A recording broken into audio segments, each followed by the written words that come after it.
সূরাতুল হুজুরাতের 1 থেকে 5 নম্বর আয়াত পর্যন্ত এই 5টি আয়াতে আল্লাহ রাব্বুল আলামিন প্রিয় নবী সাল্লাল্লাহু আলাইহি সাল্লামের সাথে আদব এবং শিষ্টাচারের শিক্ষা দিয়েছেন মানব জাতিকে। এবং আল্লাহ রাব্বুল আলামিন ঈমানদারদেরকে পরম মায়ার সাথে ডেকে ইয়া আইয়ুহাল্লাযীনা আমানু, হে ঈমানদারগণ, এই ডাকে আল্লাহ তাআলা ডেকে বলেছেন লা তুকাদ্দিমু বাইনা ইয়াদাইল্লাহি ওয়া রাসূলিহি, তোমরা আল্লাহ এবং তার রাসূলের সামনে আগ বেড়ে কোনো কথা বলবে না, আগ বেড়ে কোনো কাজ করবে না।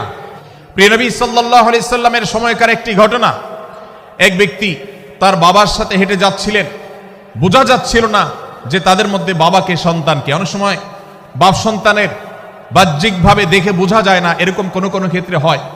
জিজ্ঞেস করা হলো তাদেরকে, তোমাদের মধ্যে বাবাকে সন্তানকে? বলা হলো যে অমুক বাবা অমুক সন্তান। তখন নির্দেশনা দেওয়া হলো যে সন্তান তার হাঁটা এবং চলার মধ্য দিয়ে এই বিনয়ের প্রকাশ ঘটাতে হবে, আনুগত্যের প্রকাশ ঘটাতে হবে, সম্মান এবং শ্রদ্ধার প্রদর্শন করতে হবে, যার মধ্য দিয়ে বোঝা যায় যে কে সন্তান আর কে বাবা, এর জন্য জিজ্ঞেস করতে না হয়। এবং একইভাবে সূরা হুজুরাতের প্রথম বার্তার মধ্যে নবী সাল্লাল্লাহু আলাইহি সাল্লামের সাথে আরেকটি শিষ্টাচার শেখানো হয়েছে, তা হলো আল্লাহ রাব্বুল আলামিন আমাদের কণ্ঠকে, আমাদের আওয়াজকে, আমাদের কথাকে নবী সাল্লাল্লাহু আলাইহি সাল্লামের কথার চাইতে যেন আগ বেড়ে না যায়, তার চাইতে যেন উঁচু কণ্ঠে আমরা কথা না বলি, তার চাইতে যেন উচ্চ স্বরে কথা না বলি, সেই শিক্ষা দিয়েছেন, সেই শিষ্টাচারের শিক্ষা আমাদেরকে দেওয়া হয়েছে।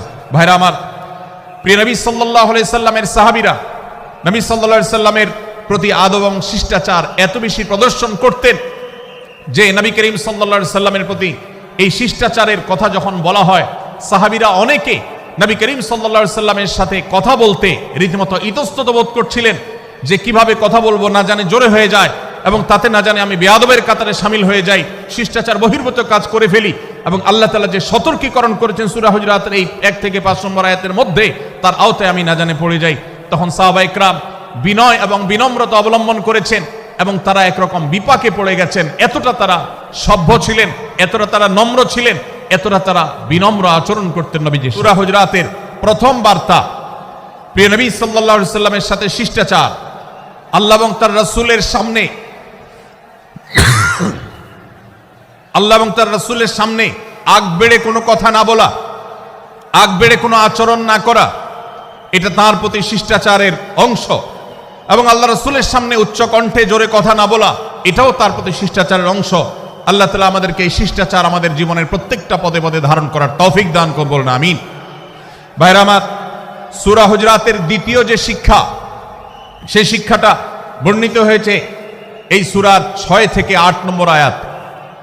6 থেকে 8 নম্বর এই আয়াতের মধ্যে আল্লাহ রাব্বুল আলামিন আমাদেরকে দ্বিতীয় শিক্ষা দিয়েছেন, ঈমানদার কখনো কোনো কথা বলার আগে সেই কথা সত্য কিনা, বাস্তব কিনা, সেটি যাচাই বাছাই না করে বলবে না। ঈমানদার কখনো গুজবে কান দিবে না। ঈমানদার কখনো শোনা কথার উপরে ভিত্তি করে কোনো সিদ্ধান্ত গ্রহণ করবে না। আমরা সেই ইসলামের অনুসারী যে ইসলামে আমাদের প্রিয় নবী সাল্লাল্লাহু আলাইহি ওয়াসাল্লাম মসজিদে নববীতে তার একান্ত পরিবেশের মধ্যে এক সাহাবী জোরে কোরআন তেলাওয়াত করছিলেন। তিনি তাকে বলছিলেন, তুমি কোনো বধির রবকে শোনাচ্ছ না, তোমার রব সবকিছু শুনতে পান, অতএব তুমি তোমার এই উচ্চ কণ্ঠের তেলাওয়াত দিয়ে আশপাশে মানুষের ডিস্টার্বের কারণ হবে না। আমরা সেই ইসলামের অনুসারী। সূরা হুজুরাতের দ্বিতীয় শিক্ষার কথা বলছিলাম ভাইরা।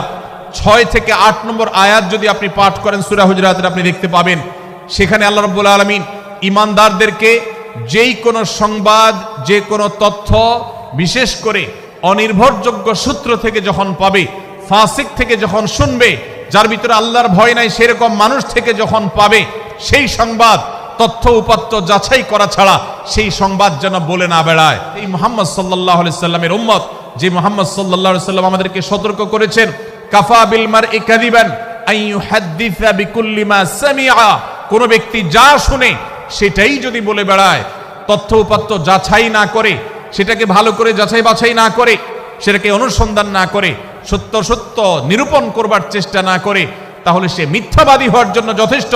এজন্য ভাইরা আমার, একজন ঈমানদার এতটা সরল হবে না যে যা শুনবে সে সেটাকে বিশ্বাস করে বসবে।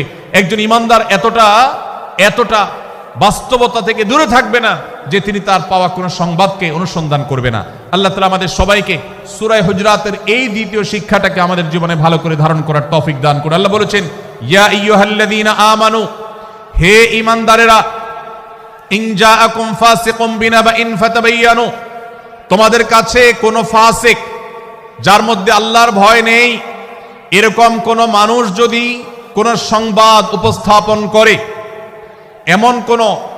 এমনকি গণমাধ্যমেও যদি কোনো সংবাদ প্রচারিত হয়, সংবাদদাতার মধ্যে যদি আল্লাহর ভয় না থাকে, সে যদি টাকার বিনিময়ে কারোর চরিত্র হনন করতে পারে, সে যদি অ্যাডভার্টাইজ পেয়ে কোনো কোম্পানির হয়ে দালালি করতে গিয়ে অন্য কারোর বিরুদ্ধে কোনো মিথ্যাচার করে, সে যদি বিদেশিদের এজেন্ডা বাস্তবায়ন করতে গিয়ে আলেম সমাজের চরিত্রকে কলঙ্কিত করে, কোনো ভালো মানুষকে দোষী হিসাবে সাব্যস্ত করে, তো আল্লাহ তাআলা আমাদেরকে সতর্ক করেছেন, ফাতাবায়ানু, সেই সংবাদ সত্য কিনা আমাদেরকে যাচাই করতে হবে। আন তুসিবু কওমান বিজাহালাহ ফাতুসবিহু আলা মা ফাআলতুম নাদিমিন, যদি আমরা যাচাই বাছাই না করে যা শুনি সেটাকে বিশ্বাস করতে থাকি, তাহলে আমরা এক সময় লজ্জিত হতে হবে, অনুতপ্ত হতে হবে আমাদের এই ভুল অবস্থানের কারণে।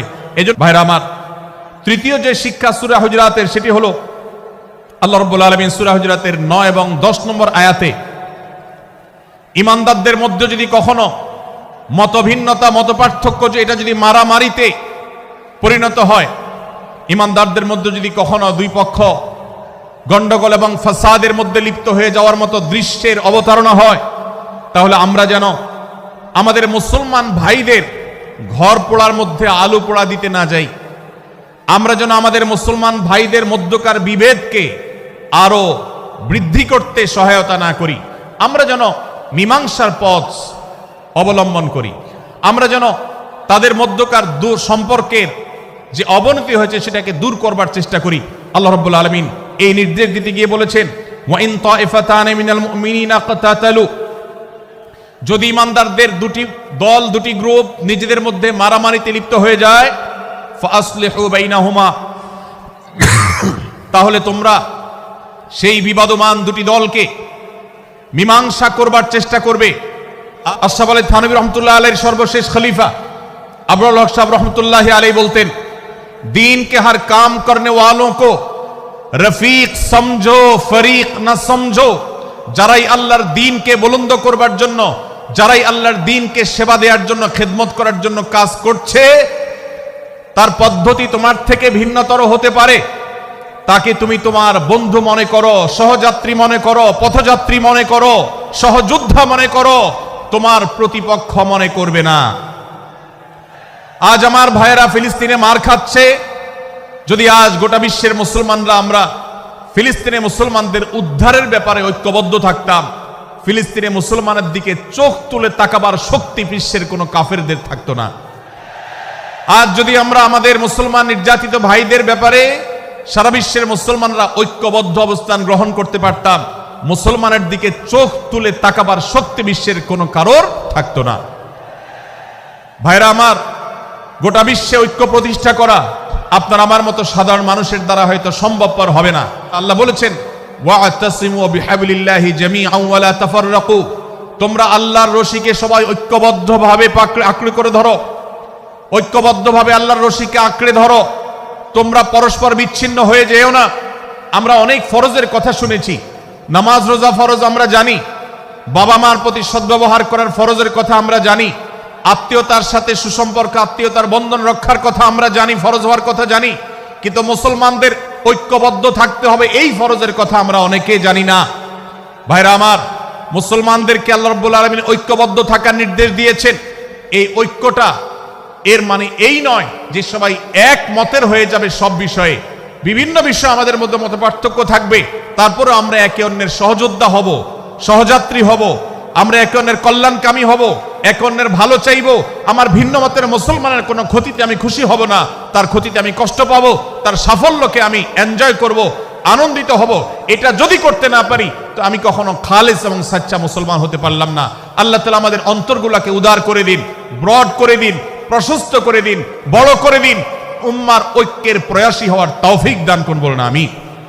আজ বাংলাদেশের বাস্তবতা যদি আমরা তাকাই, দেখতে পারবো ইসলাম এবং মুসলমানদের যত শত্রু আছে, আমরা দেখেছি গত কয়েক যুগ ধরে তাদের নিজেদের মধ্যে হাজারো বিভক্তি, হাজারো মতপার্থক্য থাকা সত্ত্বেও মুসলমানদের শত্রুতা করার ব্যাপারে তারা সবাই ঐক্যবদ্ধ। অথচ আমরা মুসলমানরা আমাদের আল্লাহ, আমাদের রাসূল, আমাদের কোরআন, আমাদের কিবলা, আমাদের সবকিছু এক হওয়া সত্ত্বেও ছোটখাটো বিষয়কে নিয়ে আমরা আমাদের মধ্যকার বিভেদের প্রাচীরগুলোকে দাঁড় করিয়ে রেখেছি, যার কারণে আমরা গোটা বিশ্বে যেমন মার খাচ্ছি, আমাদের এই প্রিয় মাতৃভূমিতেও আমরা সংখ্যায় সবচেয়ে বেশি হয়েও আমরা কালচারালি মাইনরিটি হয়ে আছি, সংস্কৃতিতে আমরা সংখ্যালঘু হয়ে আছি। সব ক্ষেত্রে আমাদেরকে ইগনোর করা হয়। 4 লক্ষ মসজিদের এদেশে 4 লক্ষ ইমাম আছেন, 4 লক্ষ মুয়াজ্জিন আছেন। এই মসজিদগুলো এদেশে এর নেটওয়ার্ক যতটা শক্তিশালী, এদেশের সকল রাজনৈতিক দলগুলোর নেটওয়ার্ককে যদি একত্র করা হয়, মসজিদগুলোর মতো এতটা শক্তিশালী নেটওয়ার্ক এদেশের সমাজে নাই। কিন্তু ওলামা একরামকে ইগনোর করা হয়, মুসলমানদের ইগনোর করা হয়। এদেশের আইনে কোরআন এবং সুন্নাহ এদেশের মুসলমানদের ধ্যান ধারণাকে কখনো বিবেচনায় আনা হয় না। এই যে মুসলমানদের আজ দুরবস্থা, এর অন্যতম প্রধান কারণ হলো আমাদের হাজার হাজার ভাগে বিভক্তি। এই বিভক্তির দেয়ালগুলোকে তুলতে হবে কি হবে না? যদি হয় তাহলে আপনি নিজে থেকে শুরু করে দিন। আপনি যেই মতই লালন করেন না কেন, আপনার ভিন্ন মতের মুসলমানকে আপনি ভাই মনে করবেন, তার সাথে বুক মিলাতে আপনার কষ্ট হবে না, তার সাথে বসতে আপনার অসুবিধা হবে না। ভিন্ন মতের আলেম, এক মতের আলেম আরেক মতের আলেমের সাথে বসতে অসুবিধা হবে না। এক মতের অনুসারী আরেক মতের অনুসারীকে ভাই বলতে অসুবিধা হবে না। আমরা সোশ্যাল মিডিয়াতে নিজেদের মধ্যে কামড়াকামড়ি করব না, নিজেদের মধ্যে আমরা ঝগড়া বিবাদ করব না। এবং যদি কেউ বিবাদে লিপ্ত হয়, সূরা হুজরাতের 9 এবং 10 নম্বর আয়াতের শিক্ষা বলছে, মুসলমানদের মধ্যে দুটি দল যদি মারামারিতে লিপ্ত হয়, তুমি সেখানে গিয়ে খোঁচাখুচি করে মারামারি বানানোর তো প্রশ্নই ওঠে না। বরং আল্লাহ বলছেন যে ফাসলিহু বাইনাহুমা, তাদের উভয়ের মধ্যে মীমাংসা করবার জন্য তুমি উদ্যোক্তা হও, তুমি উদ্যোগী হও। ভাইরা আমার, আমরা অনেকেই হয়তো জেনে থাকবো মিথ্যা এটা আল্লাহর জমিনের সবচেয়ে বড় জঘন্য অপরাধগুলোর মধ্যে থেকে একটি। একজন মুসলমান কোন অবস্থাতে মিথ্যা বলতে পারে না, কিন্তু কোন মুসলমান যদি অন্য মুসলমানের সাথে কখনো বিবাদ বিতণ্ডায় লিপ্ত হয়ে যায়, দুজন মুসলমান বা দুটি বলয়, দুটি পক্ষ, দুটি গোষ্ঠী মুসলমানদের, তাদের মধ্যে যদি কোনো বিষয় যদি ভুল বুঝাবুঝি তৈরি হয়, ভিন্ন মত সৃষ্টি হয়, একে অন্যের সাথে শত্রু ভাবাপন্ন হয়ে যায়, তাহলে তাদের দুইজনের মধ্যে বা দুই পক্ষের মধ্যে মীমাংসা করবার জন্য কেউ যদি মিথ্যা কথাও বলে, অর্থাৎ আপনি এক পক্ষের কাছে গিয়ে বললেন, ভাই আপনি যাকে এত খারাপ মনে করছেন, যার ব্যাপারে আপনি এতটা রাগান্বিত হয়ে আছেন, আমি তো জানি তিনি আপনার ব্যাপারে অনেক সফট চিন্তা রাখেন, আপনার ব্যাপারে অনেক ইতিবাচক ভাবনা রাখেন, আপনার ব্যাপারে অনেক সুধারণা পোষণ করেন। আপনি যদি একজন মুসলমানের কাছে গিয়ে, এক পক্ষের কাছে গিয়ে যদি এই কথাটা বলেন, বাস্তবে তিনি যদি এটা নাও বলেন, তারপরেও আপনি যদি এই মিথ্যা কথা বলেন, এই মিথ্যা এটা শুধু জায়েজ নয়, বরং এই মিথ্যাটা এর মাধ্যমে আপনি যে তাদের পরস্পরের সম্পর্ককে ভালো করার চেষ্টা করেছেন, এর মাধ্যমে আপনি আল্লাহর কাছে নেকি এবং সওয়াব পাবেন ইনশাআল্লাহ। ভাইরা আমার, তাহলে দুজন মুসলমান, দুটি পক্ষ, দুটি দল, দুটি বলয়, দুটি গোষ্ঠী যদি কখনো ভিন্ন মত তাদের মধ্যে তৈরি হয়, সেটা যদি মারামারিতে গিয়ে পৌঁছায়, সেটা যদি বিবাদ বিতণ্ডা পর্যন্ত গিয়ে পৌঁছায়, আমাদের কাজ হবে মধ্যে থেকে সেটাকে মীমাংসার মাধ্যমে দূরত্বকে কমানোর। আমরা কখনো দূরত্ব বাড়াবো না, পারলে দূরত্ব কমাবো। বাংলাদেশের বাস্তবতা যদি আমরা বলি, যে দেশের 90-95 ভাগ মানুষ মুসলমান, সে দেশে আজ হাতে গোনা কিছু নাস্তিক, কিছু ইসলাম বিদ্বেষী, মুসলমান বিদ্বেষীরা, তারা আমাদেরকে আজ উঠা বসা করায়, তারা আমাদের আইন নির্ধারণ করে, তারা আমাদের শাসক নির্ধারণ করে, তারা আমাদের সব বিষয়গুলোকে নির্ধারণ করে দেয়। আমাদের সন্তানরা পাঠ্যপুস্তকে কি পড়বে সেটাও ইসলাম বিদ্বেষীরাই ঠিক করে দেয়। ভাইরা আমার, এই অবস্থার যদি পরিবর্তন চাই, তাহলে আমাদের মধ্যকার দূরত্বগুলো কমাতে হবে।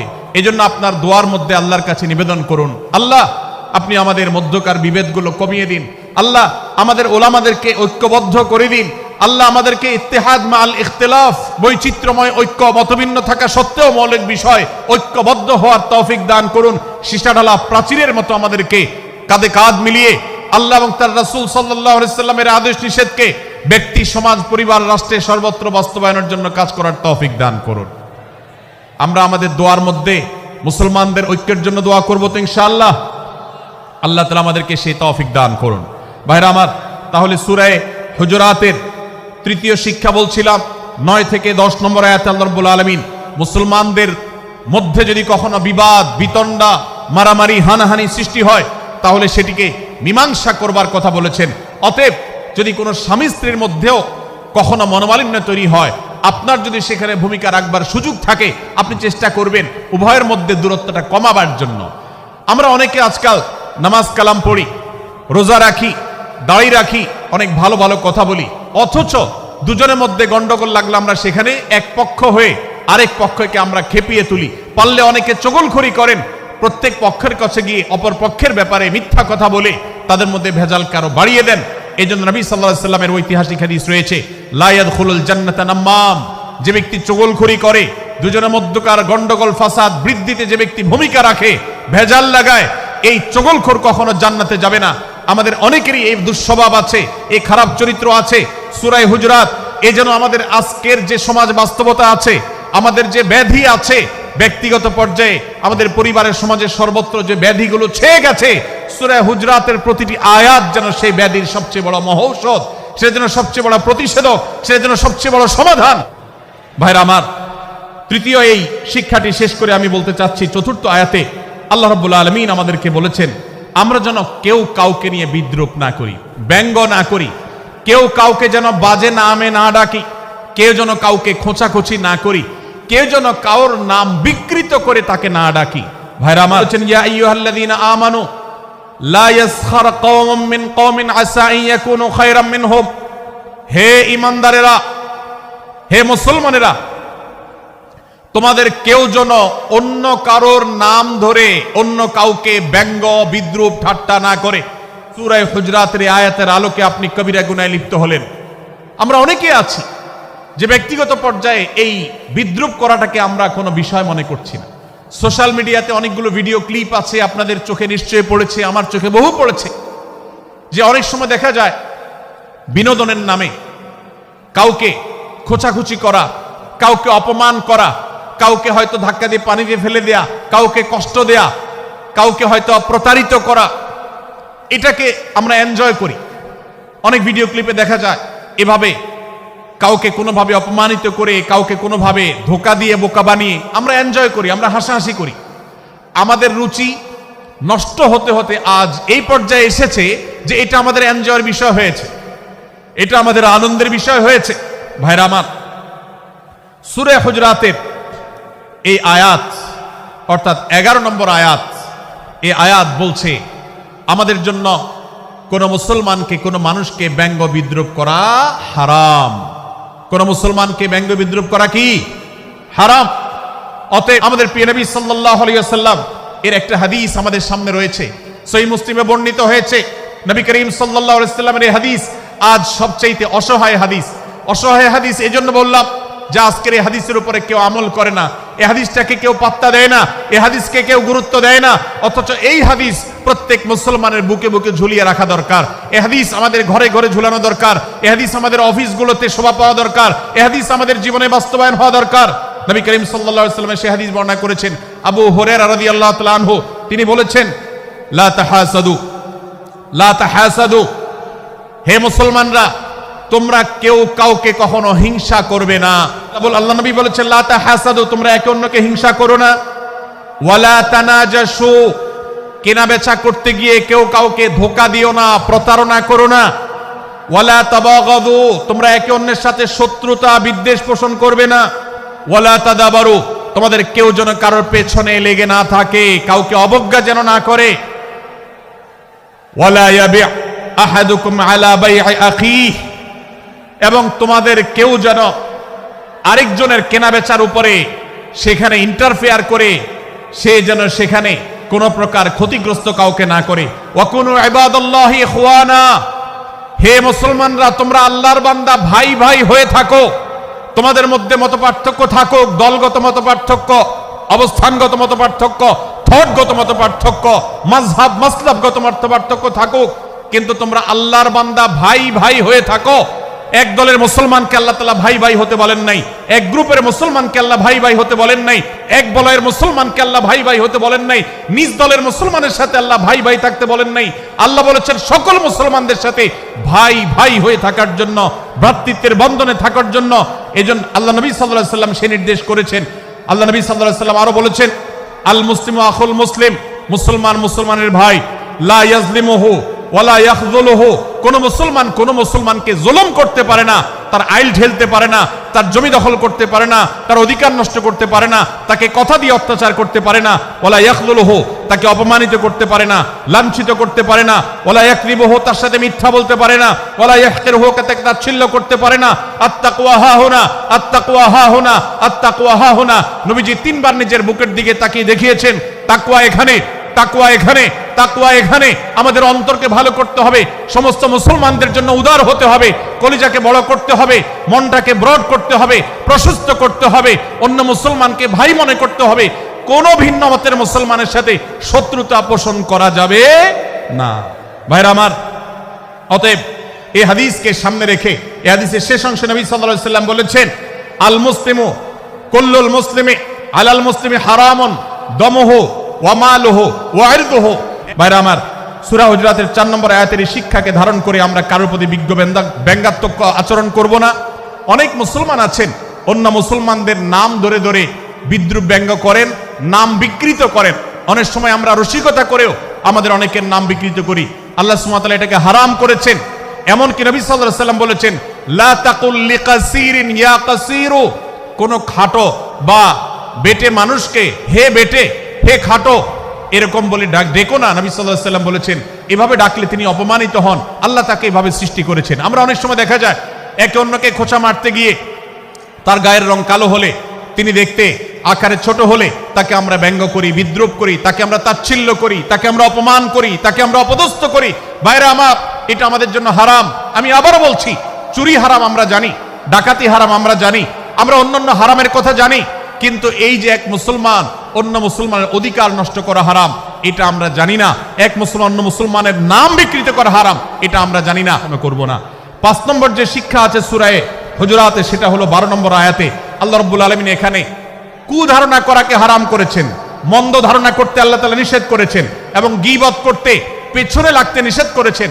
ভাইরা আমার, এই একটি আয়াত অর্থাৎ সূরা হুজুরাতের 12 নম্বর আয়াত, এই আয়াতটির শিক্ষা ধারণ করে যদি আমরা আমাদেরকে শুধরাতে পারি, সংশোধন করতে পারি, তাহলে ইসলামের মেইন যে কাজগুলো আছে, ঈমানকে বিশুদ্ধ করা এবং শিরক মুক্ত ঈমান আনা, 5 ওয়াক্ত নামাজ পড়ার পর, বান্দার হক আদায়ের পর, এই আয়াতটির পর আমল করলে আপনার জান্নাতে যাওয়ার সবচেয়ে বড় বাধা দূর হয়ে যাবে ইনশাআল্লাহ।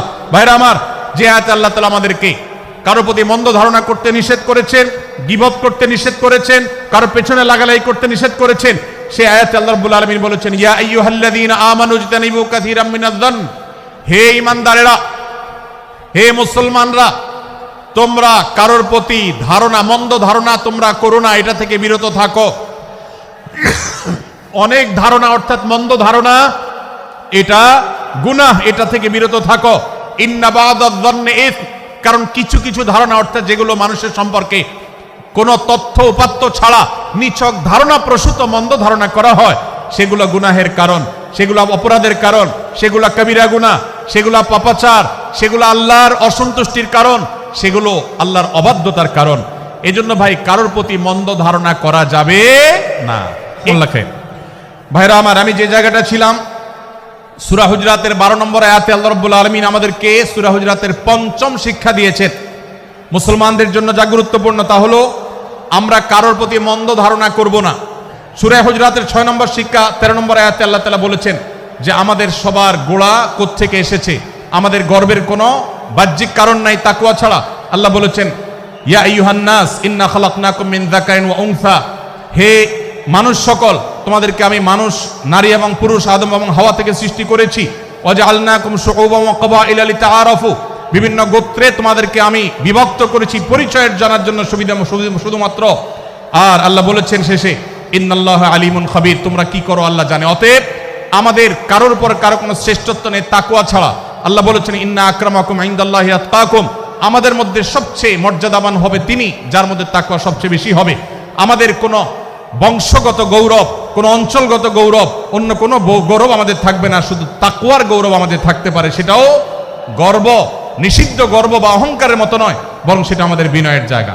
সর্বশেষ 7 নম্বর যে শিক্ষা সূরা হুজুরাতে রয়েছে, সেটা 14 এবং 14 থেকে 18 নম্বর আয়াতে আল্লাহ তাআলা ঈমান এবং ইসলামের চিহ্ন উল্লেখ করেছেন। যে 6টা শিক্ষা উল্লেখ করা হয়েছে, এর আলোকে মুসলমানকে, মুনাফিককে সেটা নিরূপণ হবে। এজন্য আল্লাহ তাআলা শেষে এটি উল্লেখ করেছেন।